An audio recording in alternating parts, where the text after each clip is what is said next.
So in our videos on web development, we've talked a couple of times now about what a database is. And in this video, we're going to get into a bit more detail and show you exactly what a database is, why we would use it, and how we might manipulate it.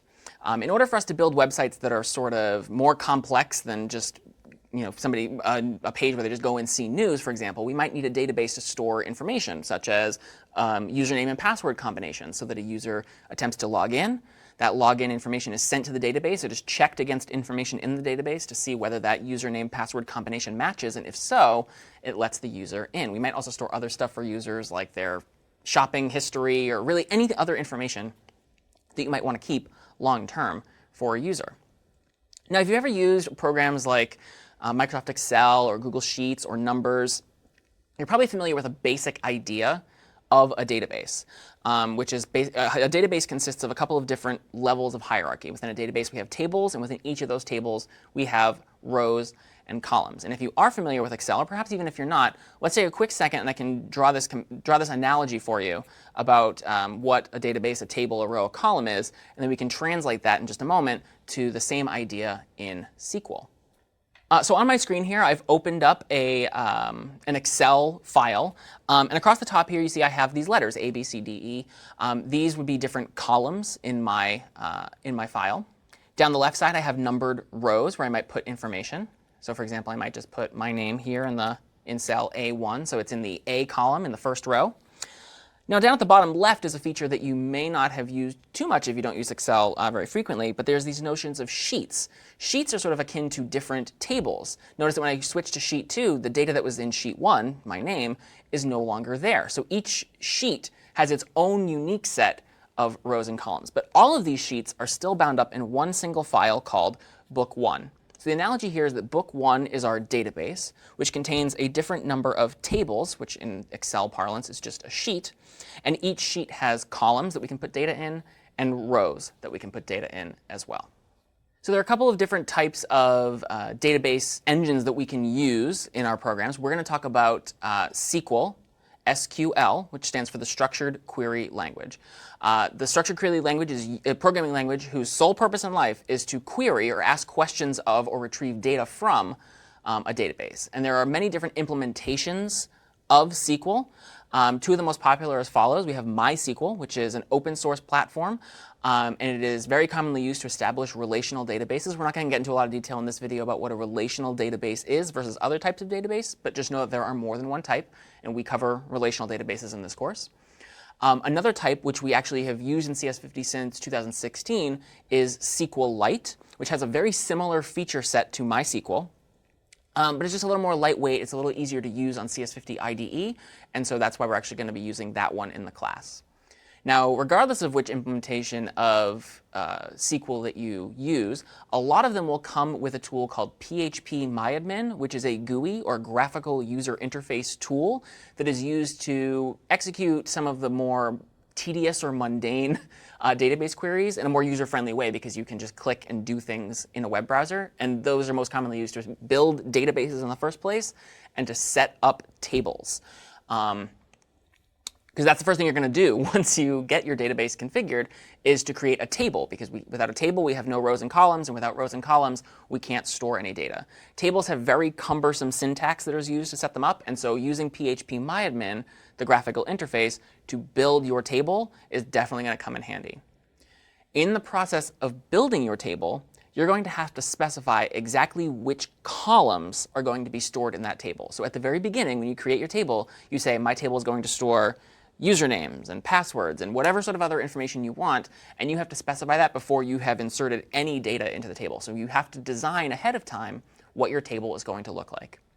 Once you've done that, pretty much every query except for like deleting the database and deleting the table that you're going to use on that table going forward is going to refer to data which is stored in the different rows of the table. Just like in C, every column of our SQL table is capable of holding data of different data types. So in C, for example, we had characters and strings and integers and floats.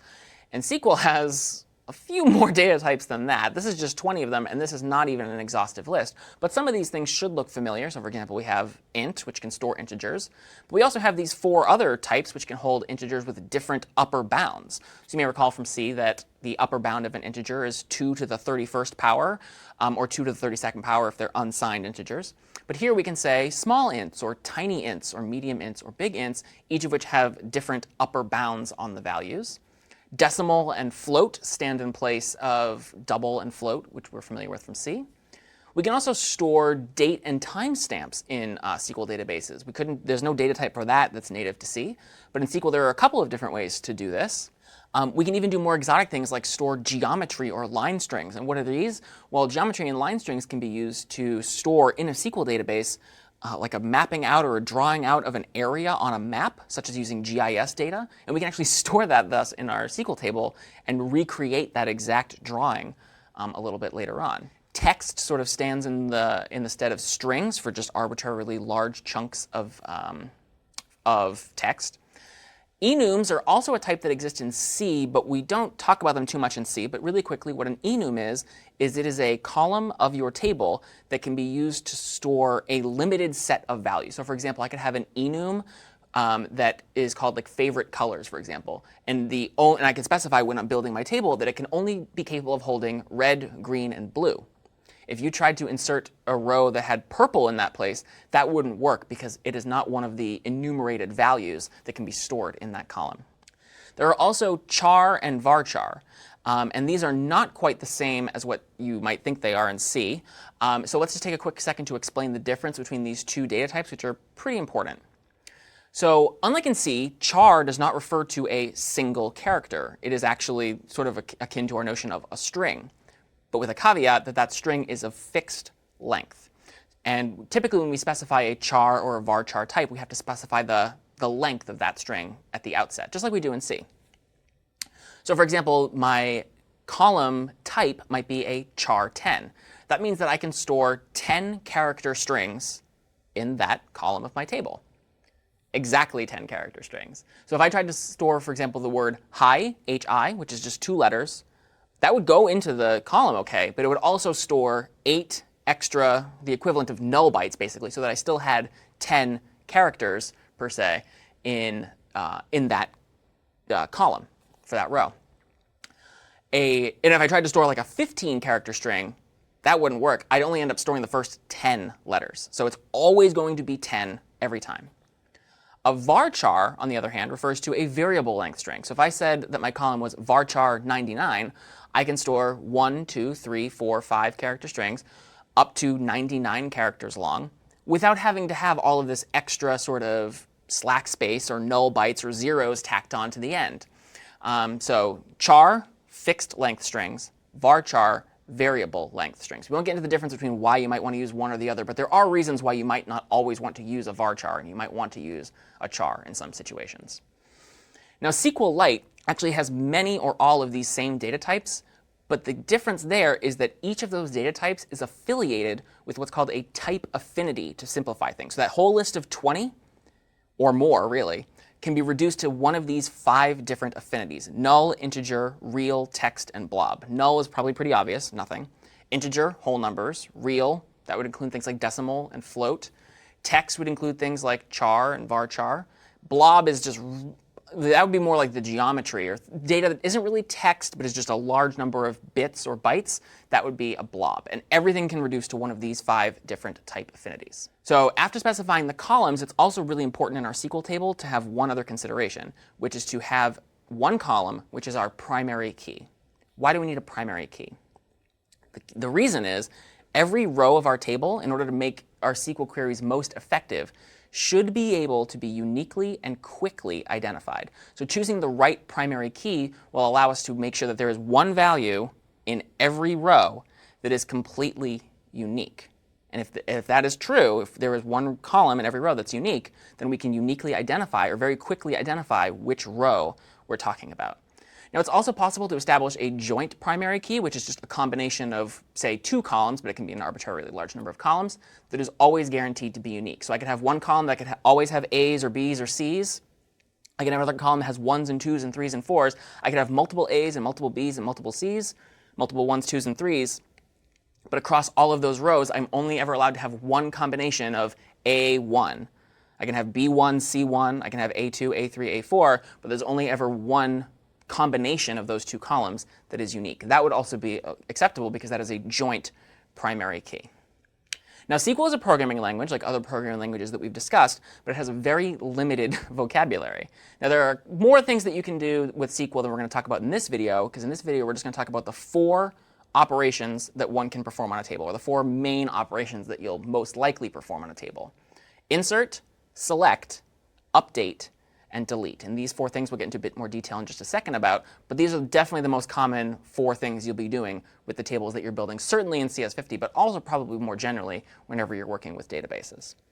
So for all of the examples that we're going to cover in this video, we're going to consider a database that contains these 2 tables called users and moms. And you can see users has 4 different columns: ID num, username, password, and full name. And moms has 2 different columns: username and mother. And let's now start to work with these and see how we can manipulate this database and the tables within it to, for whatever reason we need them to, be updated in our website. So the first operation we'll cover is insert. And as you might expect, it adds information to a table. Now, SQL queries have a certain structure to them. And so with each of these operations, what I'm going to do is give you the general sort of skeleton of what a query might look like. And then we'll use a couple of examples of that query to see how it affects our table. So an insert query, in general, looks something like this. Insert into table. So we specify what table we want to insert into. And then we have parentheses columns, which is a comma-separated list of all of the columns of our table that we want to insert data into. Then we have values, and then a comma-separated list of the values that we want to put into those columns in the same order. So, for example, I might want to insert into users into these 3 columns: username, password, full name, the values, respectively, Newman in lowercase, US mail, that's going to be corresponding to the password, and then capital N Newman for full name. So assuming that I execute this query on the users table shown here, what's going to happen? Well, this is what's going to happen. We're going to add this row because we inserted into the users table. But you might be asking yourself, wait a minute, you never specified ID number. So how exactly did ID number get there? I mean, you specified Newman and US mail and Newman, but that 12, that was never part of our query. And you're right. Because when you define the column that ultimately ends up being your table's primary key, it's usually a good idea to have that column be an integer. It's not a requirement, but it's usually a good idea. And because having a primary key is so important, you might want to specify it to auto increment. And what this basically means is you can forget to include it as part of your query. And if you do, it will automatically insert a value there that is unique from every other value in that column, typically by just incrementing by 1 every time, so that that row is still guaranteed to be unique. Because if it wasn't set to auto increment, right, and we just forgot to omit it, there might be a couple of rows that are actually blank or null there. But if that's our primary key, if ID number is our primary key, and we have a couple of rows that are blank there, now they're not unique, right? We have 2 rows that are blank. We can't uniquely identify them. And so when you set up your primary key, you usually want it to be an integer, and you usually want it to auto increment so that you can completely forget about having to worry about that and let the table do it for you. So that's how 12 got there. I had specified my ID num column to auto increment every time I make an insert into the table. Let's do this another time. Let's insert into the other table, insert into the mom's table the following values into these following columns. We can insert into the username and mother columns of the users table the values Kramer and Babs Kramer. And just like what we saw before, this is what we would have as a result. We would just insert that row, and it would now be part of our database and part of our tables. So that's the insert operation. Now let's talk about the second operation, which is select. So if insert is used to put information into a table, select is used to get that information back out of the table so that we can do something with it. Select queries also have a very similar skeleton, and they look like this. Select, and then whatever columns you want to choose from, whichever table you want to choose them from, and then optionally in red here, these 2 other things, where some condition is satisfied, and we usually, in the context of SQL, refer to a condition as a predicate, but basically we're just checking to see that some situation is true, and we might want to, for example, order them by a specific column so that they are organized, alphabetically by the values in some column or whatever else. We don't have to do either where or order by, but generally where in particular is going to be used so that you don't get your entire database back, and order by just helps to keep things a little more organized. So for example, here's a select query that we could use. Select ID num full name from the users table. So let's see what's going to happen here. So remember, I'm selecting ID num and full name from the users table. Well, what is the select query going to return to me? This information here. It's going to look at each row of the table, and it's going to just pull out the ID number and the full name and give me all of those down the entire users table. My user table only consists of 3 rows, so it's giving me 3 pairs of information, 3 ID num full name combinations.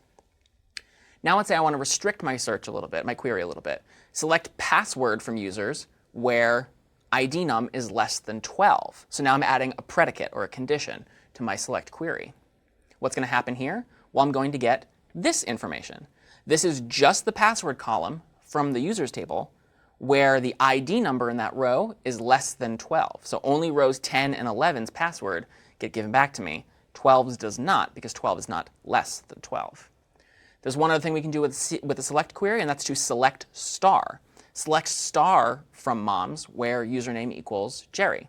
Star is just shorthand for every column. So instead of having to specify username mother, the 2 columns here, or if I was using the users table having to specify ID num, username, password, full name, I can just say select star. Give me everything in that row. And if I select star from moms where username equals Jerry, I am given this set of information back.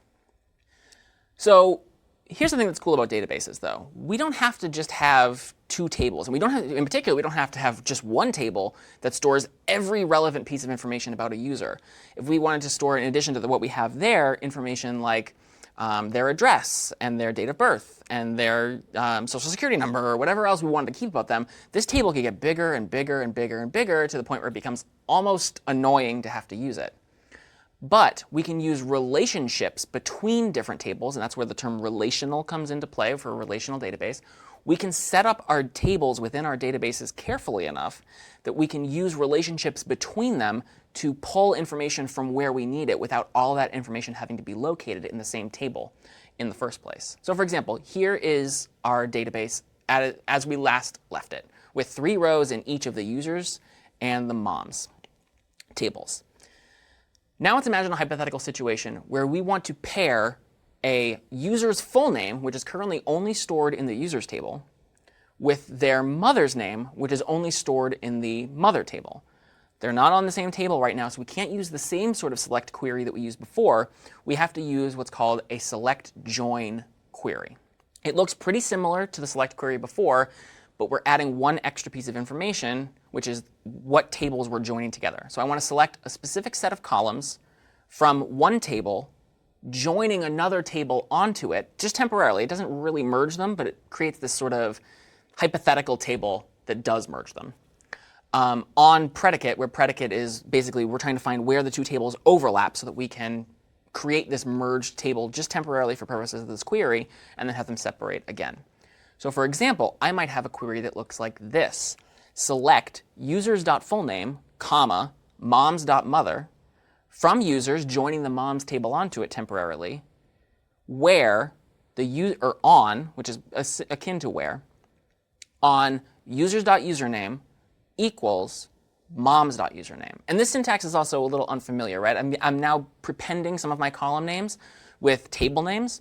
The reason I'm doing this is particularly because of the last line there, where in each of those 2 tables, I had a column called username. I need to disambiguate between them. So I need to specify what table and what column. That's all that's happening here. So I'm just being very explicit about which column I want by specifying not only the column name, but also the table name. So here is what would happen if I executed this select query. Here are our 2 tables at the outset. This is all of the information that I'm trying to get to start with. I'm going to join these 2 tables together where users.username equals moms.username. Newman does not appear in both tables, so I'm not going to even come close to extracting that piece of information. Kramer does not appear in both tables, so that one's out too. But Jerry and G. Costanza both appear in both tables. And so that is sort of the overlap point. And you can think about this as like if we have our users table, which is like one circle over here, and our mom's table, which is one circle over here. When we're joining, it's sort of like if it's a Venn diagram, we're trying to figure out what those two tables have in common and using that as like our anchor point for the joined tables. So that's what we did here. We found where the two tables have data in common. And based on that, we create this hypothetical table called users and moms that contains all of the information that appears in both of those tables. But notice that the second column there sort of indicates the overlap. This column refers to data that is in both users.username and moms.username. So that's what we're extracting here. But remember that this query, we didn't want everything. It wasn't select star from users join moms where users.username equals moms.username. We just want the full name and the mother's name. And so that's what we extract. And so that really long query just results in us getting this set of information, users.fullname and moms.mother, for every row in both tables where the username happens to be the same. All right, so that was a bit more complicated. You probably won't do too many joins. Fortunately, the last two operations are a little bit easier. So update is the third of the four major operations. This is what we use to modify information in a table or change it or update information. The skeleton looks like this. Update table, set column equals value. So we're updating some column to have a new piece of data in it. Where predicates. We're trying to figure out which row we want to update, and then we're updating that column. So for example, I want to update users, set password equals yada yada, where ID num equals 10. You can probably guess what's going to happen here. We're going to find the row whose ID number is 10, and we're going to update the password there from Fusili to yada yada. Pretty straightforward. And the fourth and final operation that we do in SQL most commonly is to delete, which strikes or completely removes information from a table. The basic framework looks something like this: delete from some table where predicate, or again, where some condition is satisfied. So for example, we might want to delete from our users table where the username equals Newman. Now if we did that, and this was our table to start with, you can probably guess what's going to happen. After that query executes, the row whose username is Newman is no longer in our table. Now, all of the operations that we just showed are really easy to do in the graphical interface of PHP-MyAdmin, which again comes with most implementations of SQL that you might download. Here's the catch though. PHP-MyAdmin, despite being very user-friendly to use, requires manual intervention. You're going to have to log in and click on some buttons to delete information or update it or change it. And we don't want to do that. We're a webmaster, right? We want things to happen automatically for us. We want programs that we write to make those changes for us. So we don't want to go into PHP-MyAdmin and make those changes. We have to write code that does it for us. Fortunately, SQL integrates really nicely with a lot of modern programming languages, such as Python or PHP, that have functions that you can use to connect to your database. And then the code has other functions, the programming language rather has other functions that will query the database for you and make those changes. Now we're going to leave off for now exactly how those languages do that. We'll save that for a video on those languages themselves, but know that that is something that you can do to avoid having to do any sort of manual intervention when you want to update or do any sort of operation at all on your databases. My name is Doug Lloyd. This is CS50.